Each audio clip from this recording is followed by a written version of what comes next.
Hey, environmental science kids. I'm out again today, and I'm so sorry. I really thought or hoped at least that I was going to be feeling better, but I'm not. And I know that things can get confusing when your teacher's out like a couple days in a row and you're not sure what you're supposed to be doing.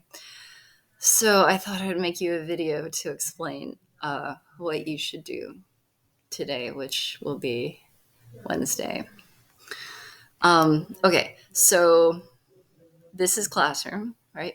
The thing I want y'all to do today, I'm showing period 8, but this is for period 8 and period 5. The thing I want you to do today is I want you to check your check your organisms on iNaturalist, and then if another naturalist has commented on them or confirmed them or corrected them, then add those organisms to the shared class document. Because as I think I said in class, most of the people who use this app iNaturalist, they're not sixth graders. They're adults who are really into biology in the natural world. So they know way more about these species than we do. And what we're hoping for is that one of them will look at our observations and tell us whether they're right or not. And if they're wrong, tell us the actual identification of the organism, right? So, okay. So here's check your organisms on iNaturalist. Here's me saying, I'm sorry, I'm out again. So you're going to go to iNaturalist. I should add the hyperlink in here. I'll do that. And here's what you want to check for. So here, probably easiest to just do this on your Chromebook instead of on your phone. I'll probably leave instructions for the sub saying that you won't need your phone. I know that some of you are going to be like, oh, sub, we need to use our phones today. But you can, these are organisms you've already uploaded. So as much as I know you would like to have your phone in class, you don't need it for this. Okay. So here's my profile. I'm going to look at my observations. I'm going to look at them as a list. So what I'm looking for is some sort of little mark that looks like a shield, or possibly even a banner that is green and says research grade. If I see either of those, that means that another naturalist has looked at my observation and said, yeah, that's what it is, or corrected it and said, actually, it's this instead.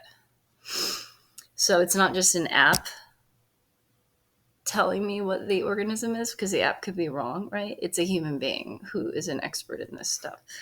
So I didn't get any confirmations or corrections for these three, but here's this. Let's look at this one. You family. Notice I added a couple pictures. I saw that in a video that was a smart idea. So I put a picture of the leaf, I guess you call it, even if it's a coniferous tree, in the bark.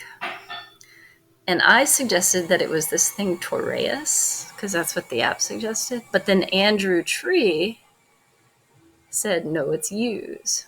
He disagrees. Now, Andrew Tree probably knows way more about this than I do. Let me just check to make sure.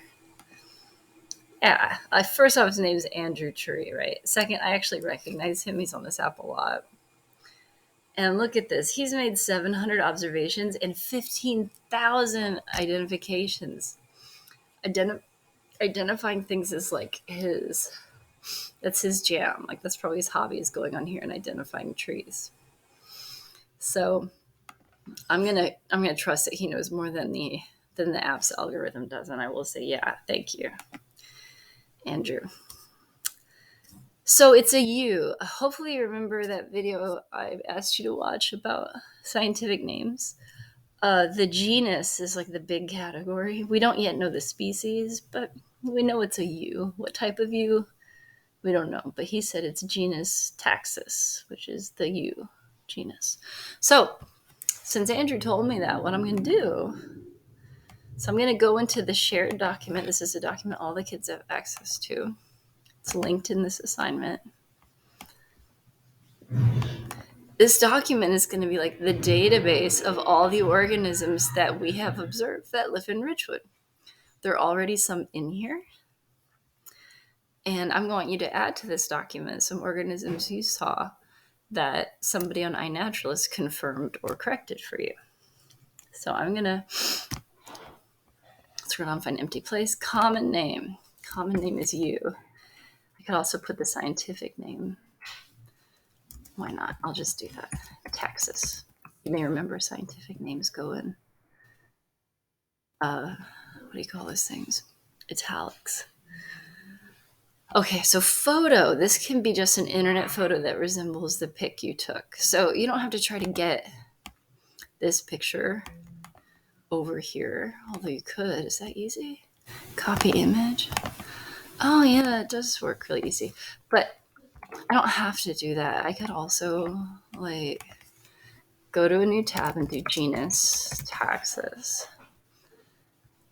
And then maybe also type the review and then look at images. And then, I could just use any one of these. Like if your picture is bad, if you don't like your picture, you could use one of these. So,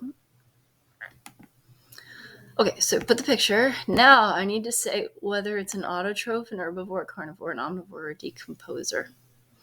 I don't need to use the internet for this because I already know that plants are autotrophs. Remember, auto means self and troph is food. Plants make their own food. So I'm going to write autotroph. I'm so sorry about that noise in the background. That's my boyfriend watching like an action movie. So exploding. Then I'll put my name and say. And then what else do I got over here? Not going to add any of these other ones yet because I haven't had a human being check them. But I could add horse chest. Let's take a look. The way that something gets the banner that says research grade is that, well, actually, how does it get the banner that says research grade? I thought you had to get like 2 or 3 naturalists all agreeing that's the same thing. But maybe it's okay if it's one naturalist if that person is like extra smart. Or PKT, who is she? Oh, whew.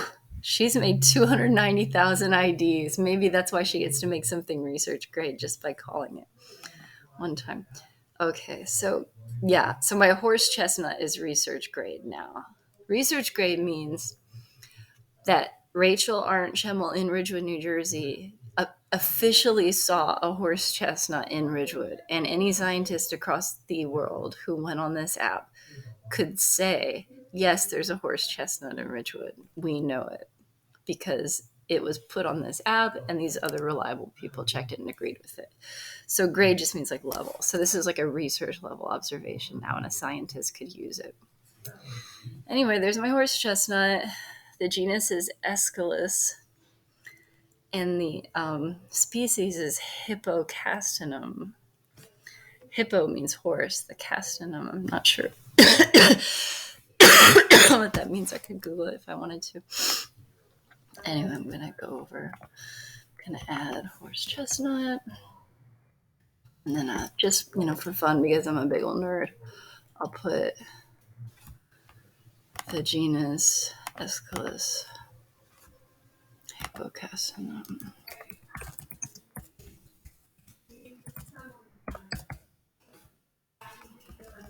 And again, you don't have to put the scientific name. I just like to because I like to be a big old nerd. I'll put a picture of the horse chestnut here. I'll put, it's a plant, so I know it's an autotroph. And then I'll put my name there as well. Now, these other observations mostly don't have confirmations yet or corrections. So I'm still waiting. And some of them will never get checked. Ooh. This This one, I skipped this one. What is this? I don't even remember. Oh, it's this bug. It's this bug I took a picture of. See that little thing? So I suggested that it was Rathke's woodlouse because that's what the app told me to. But Blast Cat, who I'm going to trust, said no, it's a common striped woodlouse. Now, how do I know I can trust Blast Cat? Because the people who go in here and correct other people's IDs are people who, this is their hobby. Blast Cat's done this 20,000 times. So he knows way more than I do. I'm going to click agree. And then I can go add the common striped woodlouse. I'll skip the part where I type it in because I think y'all know how to do that now. But guess what? I will show you how to figure out what kind of diet the woodlouse has. I know it's not an autotroph because it's not a plant. A woodlouse is a critter. It's this bug, right? It's that thing. When I was a kid, we call those roly-polies. Herbivore, carnivore, omnivore, decomposer. Let's figure out. Is a woodlouse an herbivore? Woodlice are herbivores, meaning they eat plants. These creatures live in a moist, dark habitat, such as in a So I could put herbivore, but the fact that it says that they live in compost piles, that makes me think that it could be a decomposer. Because remember, decomposers eat dead stuff, and compost piles are just like dead leaves and stuff. So I'm going to say, is a woodlouse a decomposer?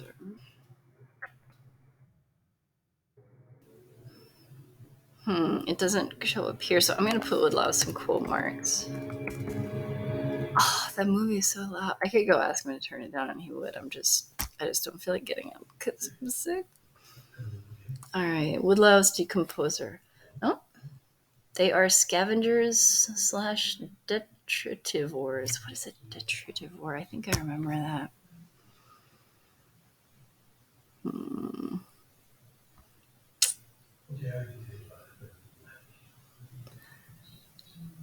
Well, it can assist as a so it sounds like, I've said in class before that biology can be a little messy. Like, these categories are categories humans invented. These categories aren't the rules for how nature was made. Nature just evolved, and then we tried to come up with categories to describe nature. But so sometimes something could be in like more than one category, and it seems like a woodlouse can sometimes do the job of a decomposer or serve as that role, but it seems like maybe it's an herbivore. That was just a lucky guess on my part. To me, it looked like a woodlouse would eat plants because it's little. It would find it difficult to kill things that's so tiny. So when I put my woodlouse in here, I'm going to type, woodlouse. I'm going to put a picture. And then I'm going to put herbivore. That means it eats plants, and I'll put my name. So that's what we're going to do. This video is probably longer than it should be because I'm distracted because I don't feel well. But all right, I will wrap it up. And when you're done with this, kiddos, just do your sponge activities. Oh, one more thing. The person who has the app is not the person whose job it is to do this. The person whose job it is to do it is whoever found that organism. So everybody should go online and look at the observations that were uploaded for your group. So everybody should look at the observations that the kid with the app uploaded. And the kid who adds the observation to the shared class document is the kid who found that species. So if you're the person who found, a horse chestnut or whatever, you should enter it into this doc, even if you're not the kid with the app who uploaded it. That's fair, right? That way the kids with the apps don't end up doing all their work. All right. I really hope to be back in school on Thursday, and I hope you have a lovely rest of your day, cuties.